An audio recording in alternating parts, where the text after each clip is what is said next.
Hello everybody, this is Marie of Game of Thrones, Season 7, Episode 7! Yeah, the Lannister army's inside the castle, they're around King's Landing, and then one of the guys goes up to Bronn, he's like, we have 500 oil bushels, and he's like, we need 500 more.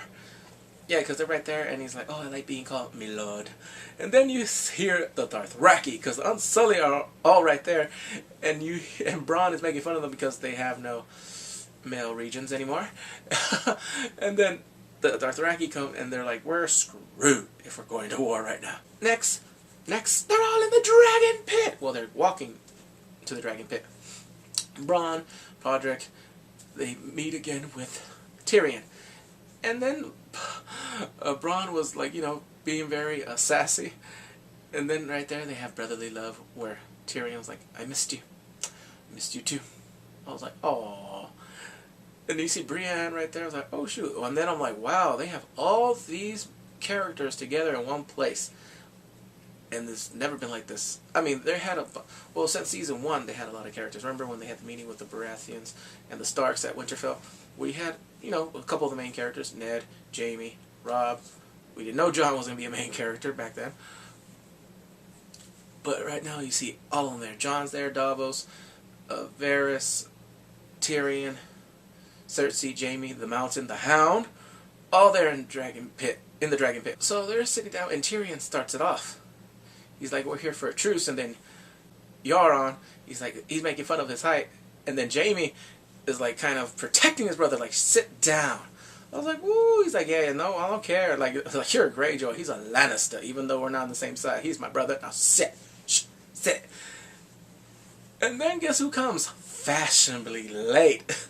Woo! She put some flair into it. Dany, because Cersei's getting a little PO, like, where the hell is this woman?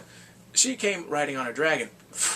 Right on the dragon pit, a little bit crumbled, you hurt, and then after that, she slides down, walking, and then Drogon goes back. I was like, duh, this is what I was talking. That's an entrance, everybody. The mother of dragons. See Cersei, she says, we waited for some time. My apologies. Woo! All casual, and you see Cersei like, stupid little, like that, like, you don't know who you're messing with, girl. So now they get to the demonstration because they're fighting like, what the hell? Because Cersei is not believing that there's White Walkers. Like, that's just myths, that they told us when we were little. And then the Hound gets the crate, opens it up. The White Walker lunges at her, runs straight at Cersei. He pulls back, and then it runs after him, and he's like, what the hell? Vroom, cuts it in half. Oh, but I did forget this. The Mountain and the Hound had a reunion. They had a verbal talk where it was like, yeah, you're like, wow, you're uglier than before. And then he tells him, yeah, like right there, that you're not going to die yet because I'm going to be the person to kill you. And that was it. But now back to the whole thing. He cuts it in half, and then he cuts his hand. And then Qyburn is like, what is this? Like, he wants to dissect it. He's like, I've never seen anything like this. And then Jon is like, to kill them, you can kill them with fire. The hand is burning. And the White Walker's still moving, or dragon glass. He actually gave him the final blow and tells him, we have to get together and join forces. And then Cersei says, yes. But Jon can't pick sides. Cersei wants him to stay in the north. But then he had to be all noble. Stop cooking. He had to be all noble. He had to be all noble. He's like, I can't. I already bent the knee. I can't serve 2 queens. I'm like, wow. Just tell him that. Yep. He told her that he's already bent the knee to Daenerys. I'm like, you idiot. You can't lie for once in your damn lifetime. I'm like, oh, yep. And then Cersei runs off. She's pissed. And everyone's like, yeah, I would have told you. Yeah, you should have bent the knee before. But now I'm like, wow. Like, you can't lie. Why should I lie? If I lie, words mean nothing no more. Oh, you are just like... See, that's why your dad died. That is why your dad died. And he's like, tell me that's the reason. I'm like, yeah, no, that is the reason. We could tell you all over. Everyone in Westeros could probably tell you. Even in Dorne, they know why your dad died. So next, Tyrion has to go and talk to his sister. Yeah, it's a very enjoyable family reunion. Nope. She's chewing him out. He's fighting back. She's chewing him out again, blaming him for everything. Mom, Dad, and then he, takes it in and like, yeah, well, I did kill Mother because I was born, and then I killed Father because he was talking down to my hoe. And then she's like, I have to think about my family, and then he figured out she's pregnant.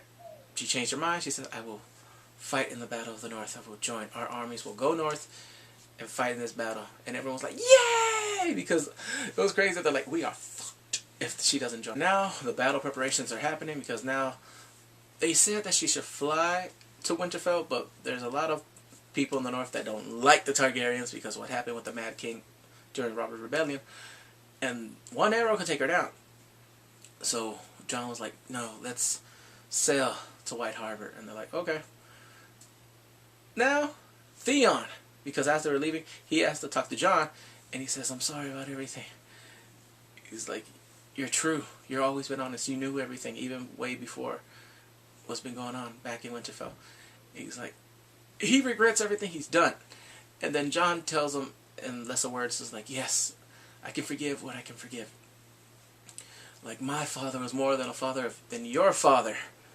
And I was like, yeah, he was, because Nedar treated him like a son. He wasn't, when I saw from the first season, and from what I read in the book, he wasn't like a slave. I mean, yeah, he was captive, but they treated him nice. They treated him like he was one of their own. He's like, you betrayed our family in the memory of our father. He kept saying, our. He's like, he's in you as he is in me. I'm like, wow, he's sounding very, not poetic, but he's sounding very, I guess, uplifting or encouragement. Yeah, because this got me right there. He's like, you don't have to choose because you're Greyjoy and Stark. And right there you can see, he was crying up a little bit, like, after all I've done, you still consider me family. The next, he has a battle. He's fighting one of the guys because he wants to save Yara now. And they're like, no, we're not, because he was cowardice. And then they're fighting and fighting, and then he's taking a hell of a beating. And then after that, he gets him up to give him the final blow, and he's kicking him down there. There's nothing to kick, and he's laughing, and then poof, he wins. He's like, for Yara!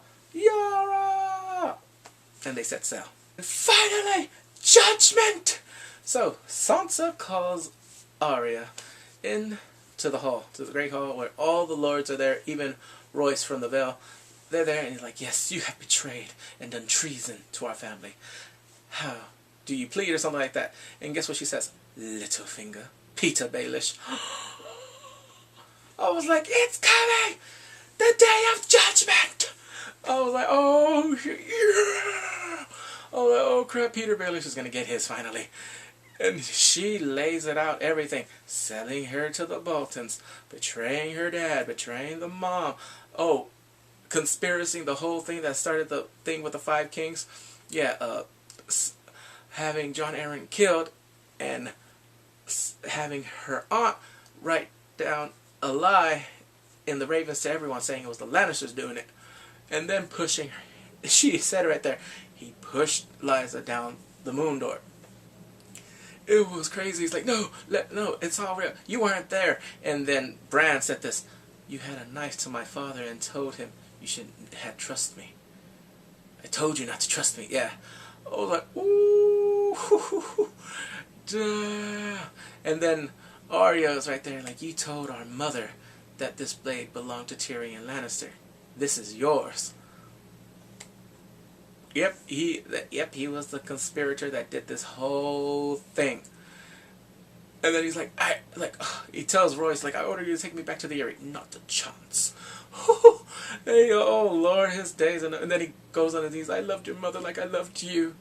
Oh Lord. Yep, he's done. And then he's like, Sansa.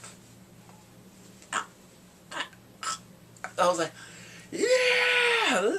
I'm like, oh my god. I'm like, you have to burn him now, because the White Walkers are coming. Burn that body, or put his head on a spike or something.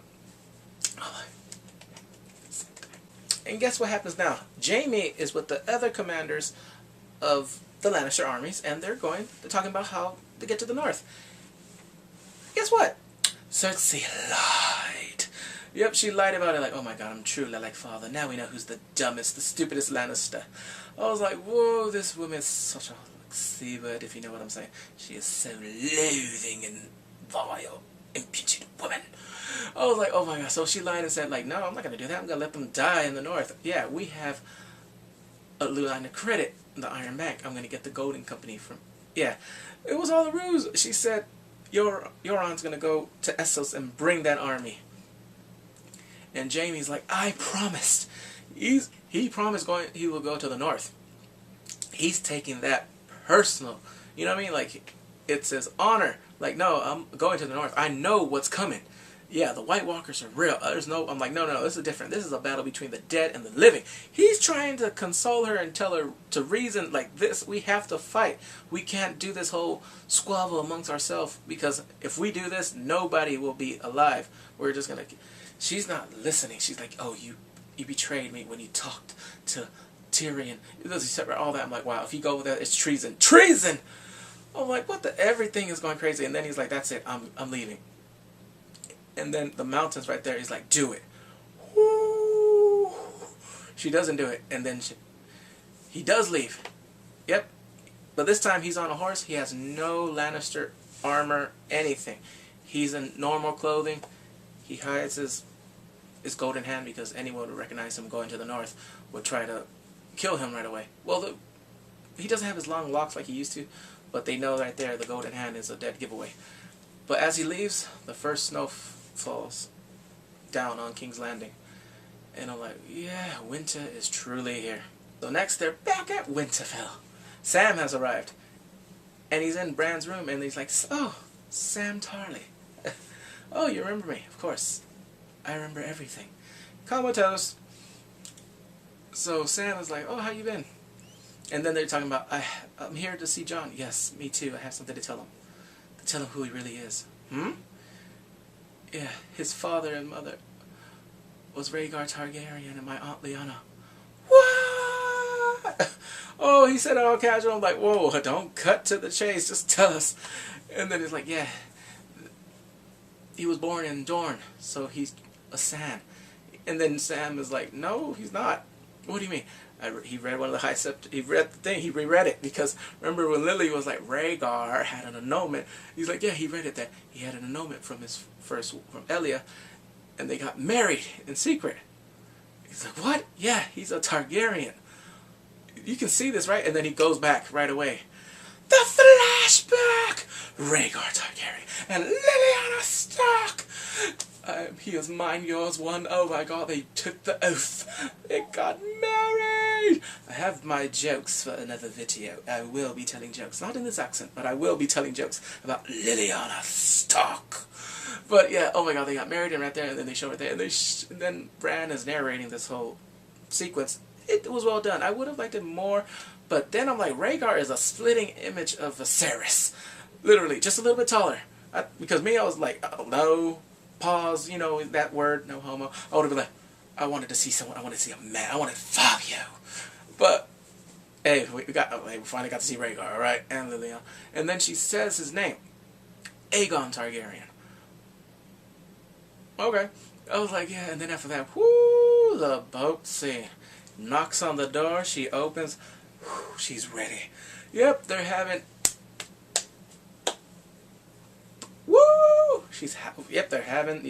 the dragon and the wolf have met again, if you know what I mean. They're having the sex. Yeah, I'm like, oh my God, I'm like, woo. It wasn't nothing crazy. It's not like, yeah, give it to her, Jon. I'm like, no, it was just like, yeah, they love each other. Yeah, we all knew right there. Like, come on, I knew she liked him. I knew he liked her, but it was more on her side because I was like, whoa. And then after that, they pan out and you see a figure. It's Tyrion. I'm like, oh Lord, do not betray her. I don't know. I'm like, is this jealousy? Come on, man. We all knew. You must, yeah, if you love her, we knew there was no way she was going to fall for you. I'm not saying because of your height. It was just like, it's just wasn't there. For me, I'm like, it's just not there. Okay, there's no way that, I'm just saying, like, yeah, it's rude, but I'm like, nah, I don't think, like, he might have a great personality, but nah, she needs someone strong. I mean, she was with Dario the whole time. Nah. It wasn't going to happen. Her and Tyrion, never, never. And he seemed a little salty. Then next, Eastwatch. Woo! Yeah, they're in Eastwatch. Beric and Tormund are right there like, oh, they said I'll get used to it because they keep looking at the floor. Guess who comes? The White Walkers. The White Walkers come right there like, oh, they're just standing and they're like, get ready! They sound the horn. Guess what we hear? Viserion. He flies, not missing a beat. His blue flames. I'm like, oh my god, he's burning down the mountain. The wall is coming down like the walls of Jericho. Oh Lord. Yeah, put another brick in the wall right there. We don't need no dead. Oh my wow, he is burning down the wall. This is so crazy. I mean, I don't consider him an ice dragon, but oh like, whoa. The Night King is just right there, just looking, no expression moving at all. Well, he never moves, but it's just like the way he looks, like, burn, baby, burn. The mountain's burning, and people are trying to get out, and the thing is, it falls down. He burned a path all the way where they could get in, and I'm like, oh crap, did Beric and Drummond just die? Well, I hope not. I don't think so. I think they made it to the other side of the wall. Oh, but, yep. The White Walkers have landed on Westeros. Oh Lord, they are coming. So now I'm like, they're gonna go to the next battle. There's gonna be at what, the Umbers or the Karstarks, because woo, this was crazy. This was a great finale. I loved it, and I'm like, oh, my friends are telling me they have to wait till 2019. Come on, at least they could release one episode in theaters, and then next year we'll wait. Alright, anyway, please tell me your moments that you liked. Tell me. Alright, please come and subscribe and take care.